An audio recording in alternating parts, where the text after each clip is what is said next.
Will there be a Capture One mass exodus?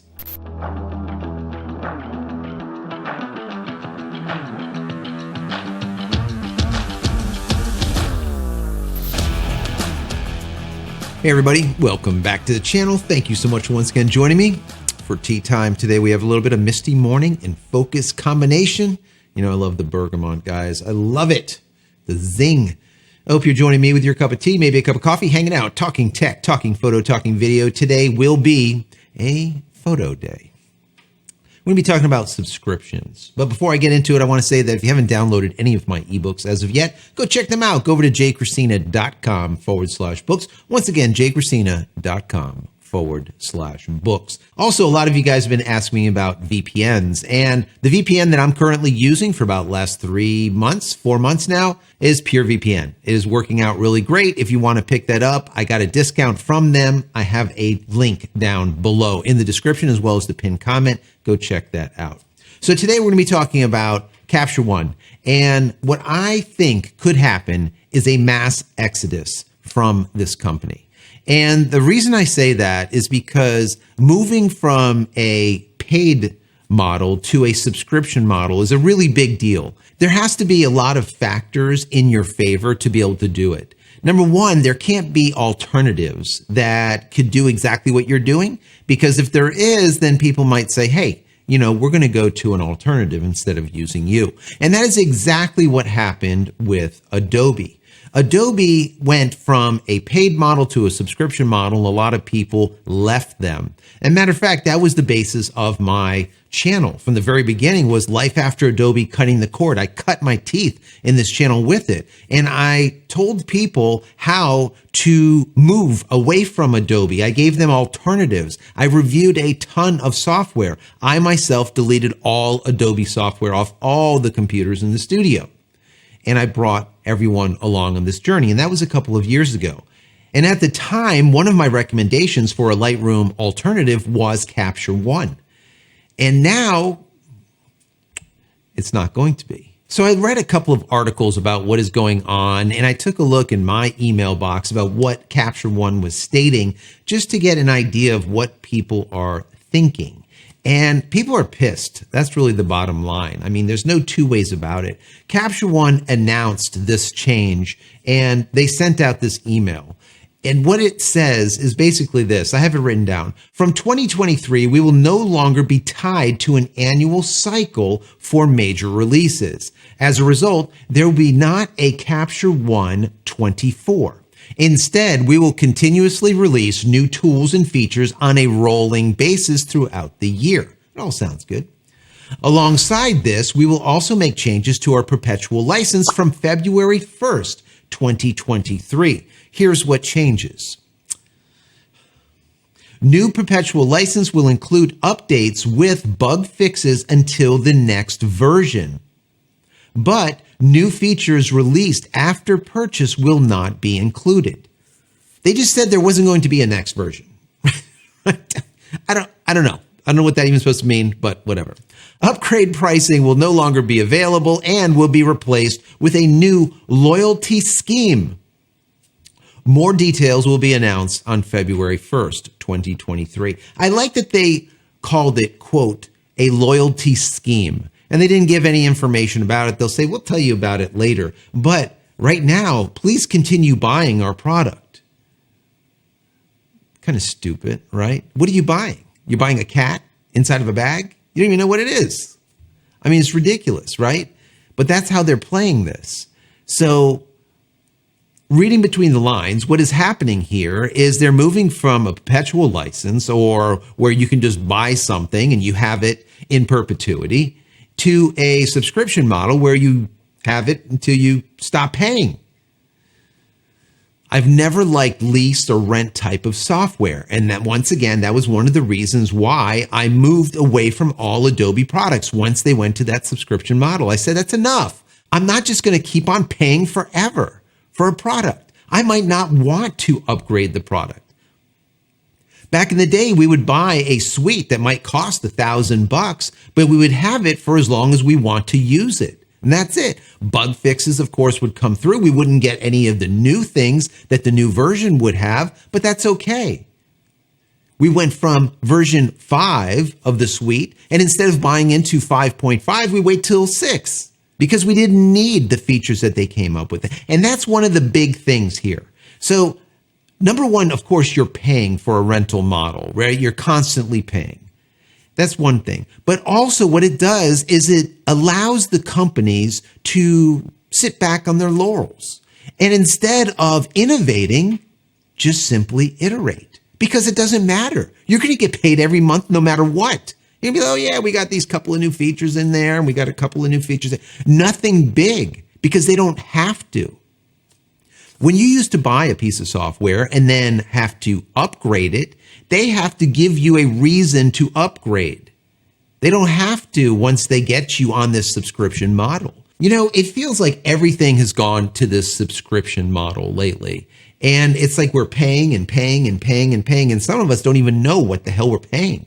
From smartphone applications to PC software to news websites or maybe even TV streaming. That's a big thing right now. Of course, internet service like my Starlink. You're paying constantly for that. You have applications on your appliances nowadays, which is crazy. You have car features that you're paying for monthly, podcasts, audio books, delivery services. The list goes on and on and on. When I was doing this research, I came across something that I thought was fascinating, and it was a poll done in 2021. And it found that the average American, as of 2021, a year ago, was spending $273 a month on subscription services. $273 a month, almost $300 a month on average.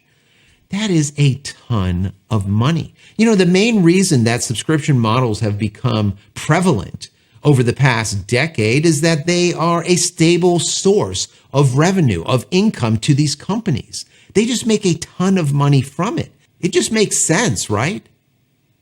Well, it makes sense for the businesses. It doesn't make sense for consumers. But consumers are feeding the damn beast. You know, Intuit is a company that also mentioned something about this and this whole subscription model and the subscription plan. And what they said was their subscription model was 217% more profitable than their one-time fee model.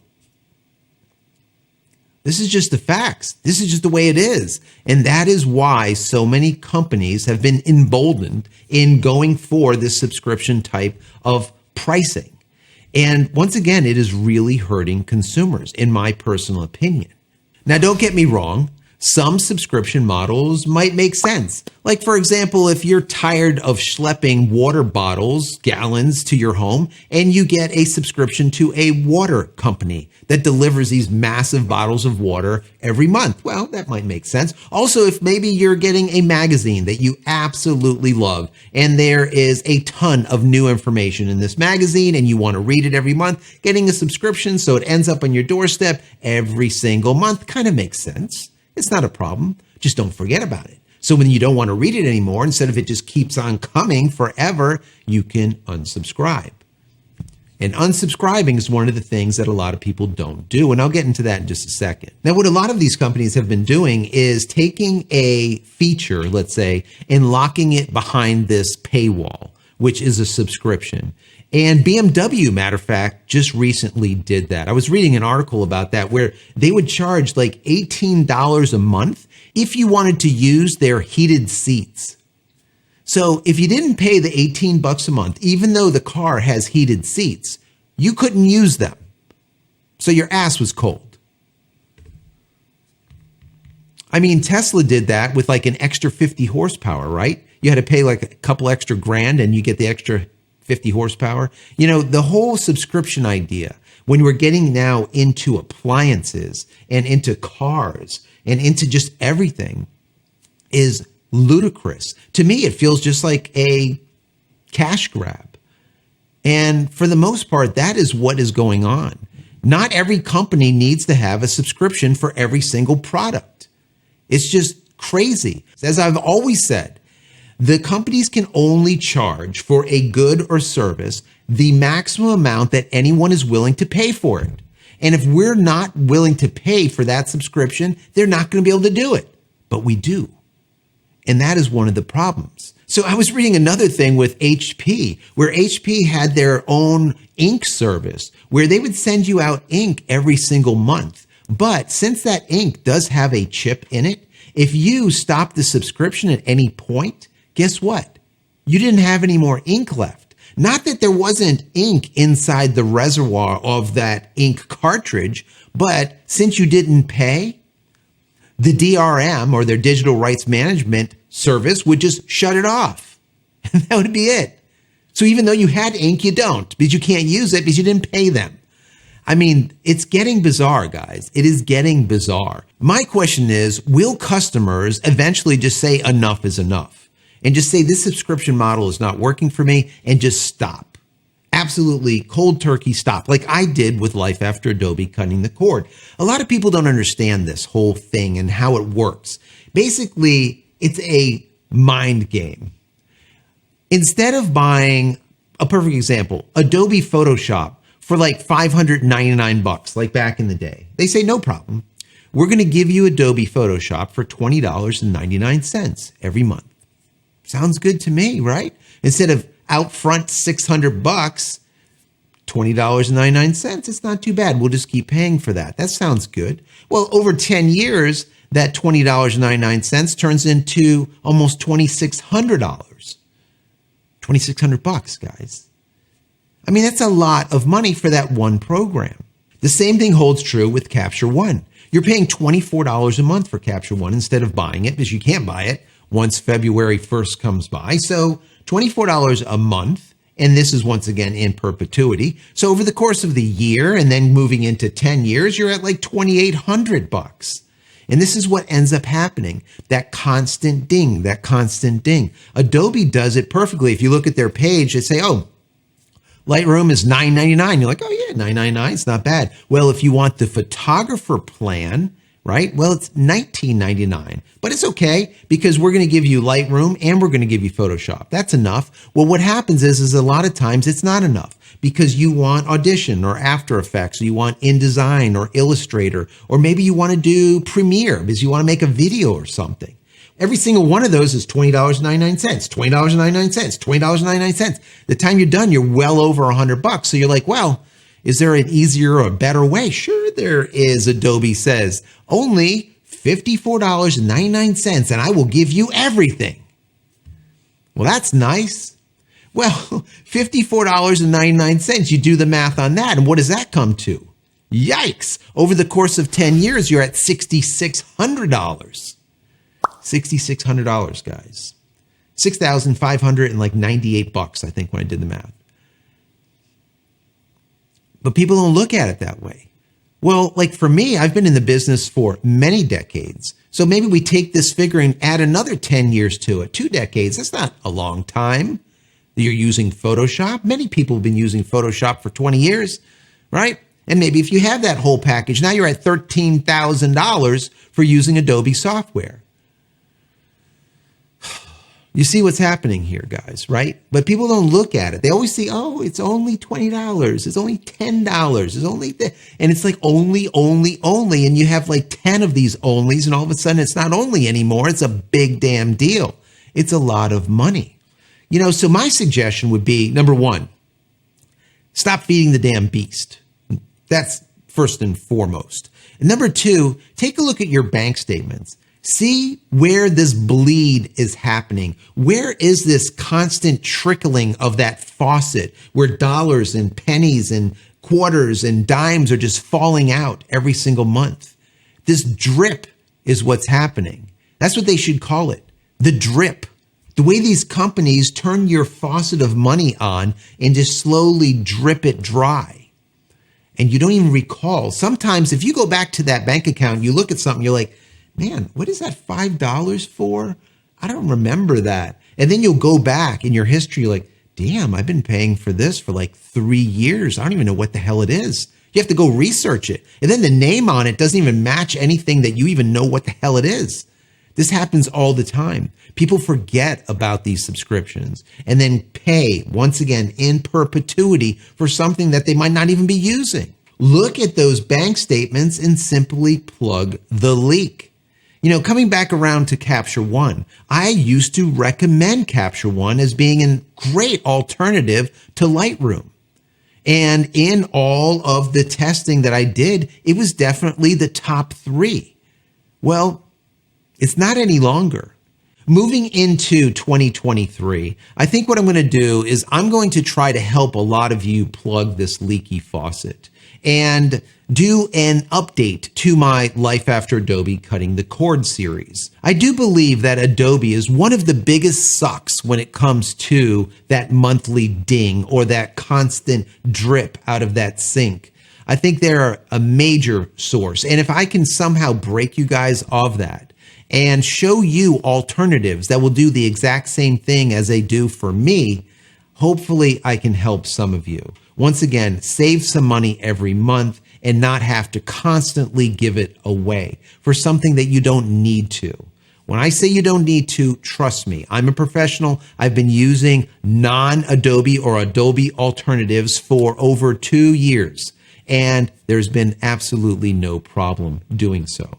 But people are fearful of doing it because they get entrenched in the Adobe ecosphere and they feel like they just simply can't get out. And a lot of that stems from the universities where they'll tell the kids, hey, if you don't know Adobe, you can't get a job in this field, which is 100% not the case. I use, for example, Blackmagic's DaVinci Resolve. I used it back when I was using Premiere. Why? Because it is perfect for doing color grading. Most of the industry is using Blackmagic DaVinci Resolve for color grading. So once their NLE or non-linear editor got better and better, we just migrated straight over to DaVinci Resolve and dumped Premiere. And guess what? It's free. If you want to pay, you can pay for it and get some extra niceties, but you don't have to. So once again, there are alternatives. And I'm going to cover a lot of them in this Life After Adobe Cutting the Cord series update. If you want to see that update, don't forget to subscribe to the channel and click this little button over here. So when it does come out, you will be notified of it immediately. Also, if you want to get any of that Life After Adobe Cutting the Cord information, you can take a look at that series. I'll put the playlist, I think, over here. Just go there. There's a ton, hours and hours of viewing. I go through Photoshop and Lightroom and Premiere and InDesign and all kinds of stuff. Take a look at it. I'll give you a whole bunch of alternatives. And once again, an update to that will be coming in 2023. So down below in the comment area, I want to know, what do you think about this Capture One? If you are a Capture One user, are you going to continue down the Capture One path, or are you going to look for an alternative? Are you going to pay that $24 a month in perpetuity? Or are you going to say, you know what? Let me migrate to something else. Also, if you already bought Capture One 23 and you were under the impression that 24 was going to come out and now it's not, do you feel somehow slighted or robbed? Are you going to ask for a refund? I just want to know your thoughts about this, because there is some passionate people about this that are just really upset. I took a look at a Reddit and some other forums, and the overall thoughts behind this have been extremely negative. So I wonder if Capture One is going to get a ton of blowback, and if they do, are they going to change their ways, or are they just going to keep pushing forward just like Adobe did? They're not as big as Adobe, so you need to tread lightly. Finally, head over to my website, JCristina.com, where you can find all the photography tools that I've invented for you and me over the years, and hopefully there's something there that you might like. And if there is, please pick it up and support me and my family. That's it, guys. I'm out of here for yet another vlog. Many blessings to you and your family. Stay safe, stay healthy, and we'll see you in the next one. Take care, guys. Love you all.